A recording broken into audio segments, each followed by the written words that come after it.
We'll get there. Yes. But I'm saying we are not opposed to working with Raila Odinga. You're willing to support? Already we are working with Kalonzo Musyoka. Okay. We are working with Eugene Wamalwa. We are working with Fred Matiang'i. We are working with Eugene Wamalwa. We are working with all like-minded Kenyans. If Raila Odinga does not make a decision to destroy his legacy and support President William Ruto, and decides to join the rest of Kenyans in trying to liberate our country and get it back in the right footing, and calls upon us for a discussion on the possibility of working together in whatever formation. You're open to that? We are open to that discussion. Okay. We are not selfish people. Okay. By the way, myself and my community are on record having supported somebody else. William Ruto, he's not one of us. Today he's calling us tribalists, despite the fact that we supported him, knowing very well he's not one of us. Okay. And because we are not tribal, we supported him, and he became president. We also are amiable and ready, if need be, to support another person, maybe it Raila Odinga, maybe it Kalonzo, maybe Wamunyoro. We can support anybody, and whoever we decide to support. And take it from me today, and you'll ask me 2 years from now. Whoever we decide to support, we have two options. We can have our own candidate from the mountain, and we are good. If we decide for whatever reason that it's better to support somebody else, whoever we decide to support, that will be the next president of the Republic of Kenya. Okay, time will tell. You said you're open to working with like-minded individuals. Yes. Yeah. Have you had a meeting with former President Uhuru Kenyatta? Did you bury the hatchet? Because there's some who still point fingers at you, blaming you for the push and pull after the current Kenya Kwanza administration came to office, that perhaps the raid at his farm might have been orchestrated by Gachagua. Have you had a meeting with the former head of state ever since you were impeached? You know, Uhuru Kenyatta is my elder brother.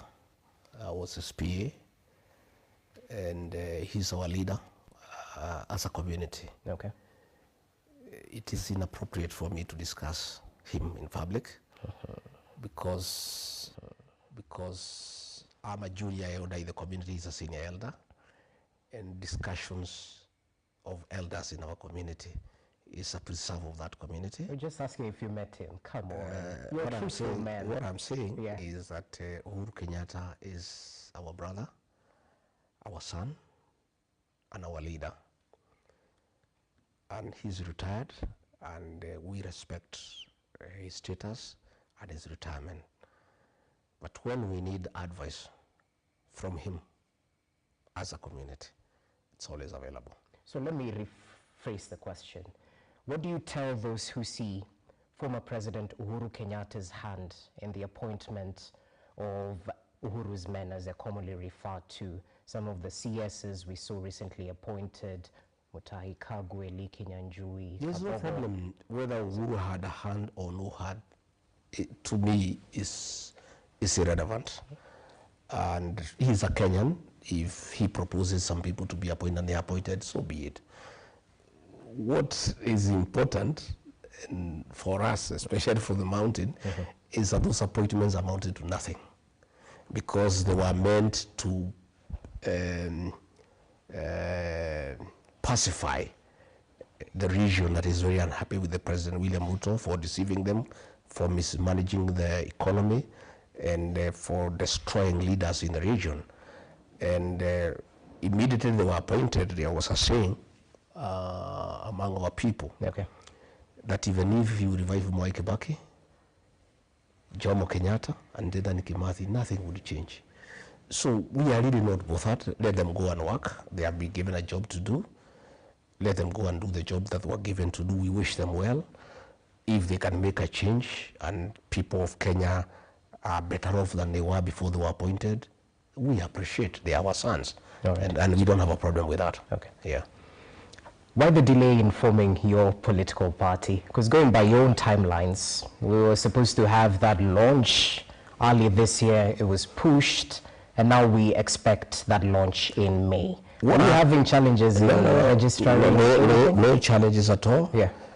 I had, when I left office, the people of my region felt that we needed to consult on the way forward because as a community we felt very bad. The community felt totally misused by President William Ruto. They felt deceived, and we needed to consult extensively. And as their leader, they asked me to do that consultation. And I did a lot of consultation, the whole of November, the whole of December. I had hoped that I would have completed the consultations, but I hadn't by the end of December. Very many people still wanted to come and see me. You have seen even in the whole of January and February, they have been coming. Again, when we started the consultations, I had thought it would be a Mount Kenya affair, but I had not appreciated the interest my leadership had created in the country. And many other Kenyans from all other regions also wanted to consult with me, and therefore we had to extend our negotiations. But be as it may, our political party is ready, and for strategic reasons, I did not want to unveil it before.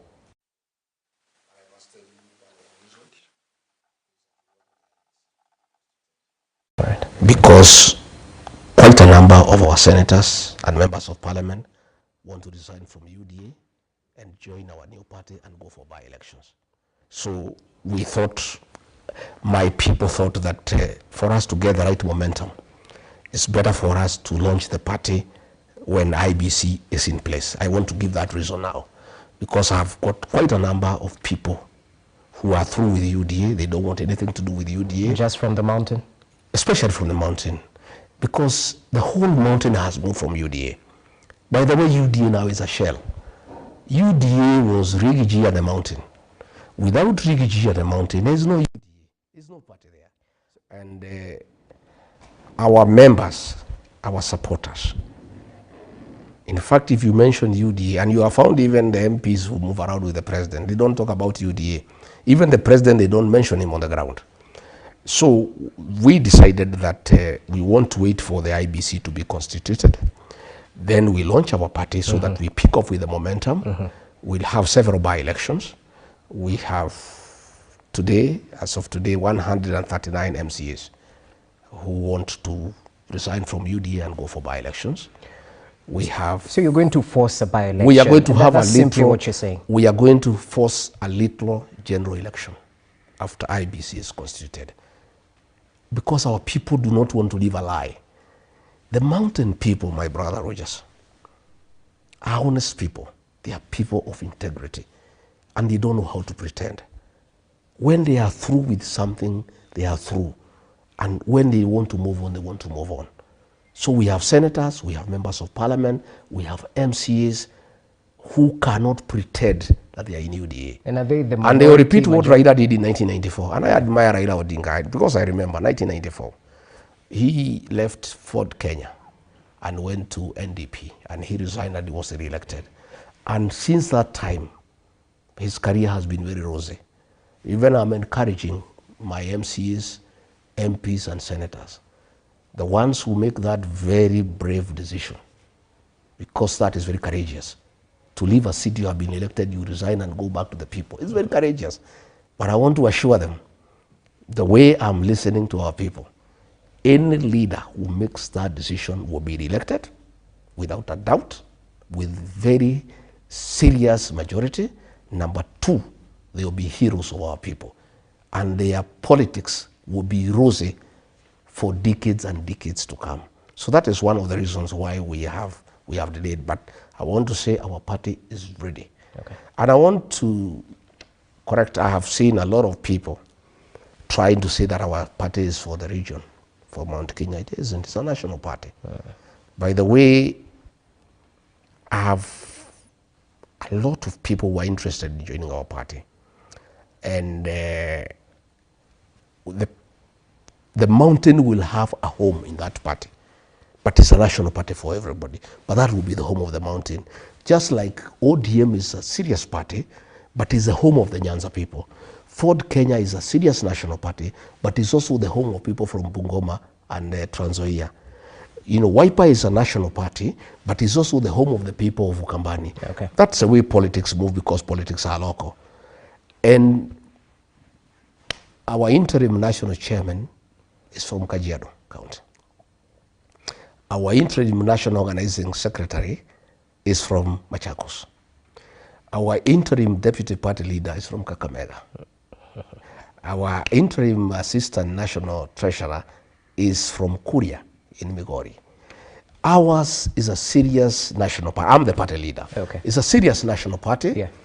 but it's the home of the mountain, and that brings in serious numbers, which is good for the party. Because the mountain, we have 6-7 million voters, so it's good for the party to have a base that is strong as part of the national movement. But we are very serious movement. We are very serious following in Kajiado, in Narok, in Samburu, Okay. in Kakamega, in Kisii. We are serious national party. But then tell me this, have you thought of the implications on the taxpayer if you instigate a by-election? Isn't that a selfish move? It's not selfish at all. We just have to be honest. We don't want to pretend to belong where we don't feel comfortable. President William Ruto has hatched a plot to finish us as a people, to destroy our leaders, to destroy our businesses. We cannot pretend. The other day, he chased away our chairman of committees in the Senate and replaced them with ODM people. How do we then pretend?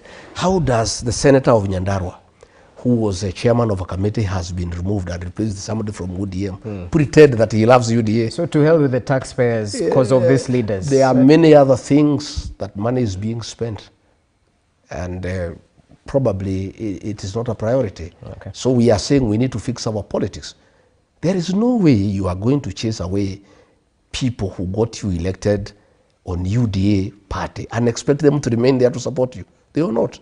Those people will move on and they'll go for a by-election and they'll be elected, they'll come back to parliament on another party that respects them. But you cannot mistreat people. You mistreat them, you treat them like rubbish, like toilet paper. They helped you be president, they helped you to form the government. Then you use that very government to punish them, to mistreat them, and then expect them to continue staying in UDA and pretending that they are very happy and that they love you and that they are comfortable. Okay. That is deceit. Okay. We don't want politics of deceit and comradeship. Interesting. Let's go to Wamunyoro. We might not be in Wamunyoro, but the essence seems to be here.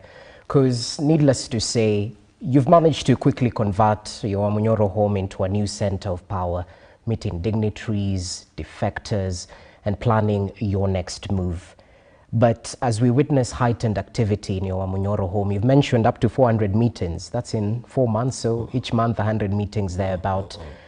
Your critics argue that you're slowly reintroducing the culture of kingmaker in Mount Kenya region, that you would go to the lengths of decampaigning Mount Kenya political leaders. And mind you, it's not based on how they've served the people in their constituencies, in their counties. It's simply based on their political affiliation.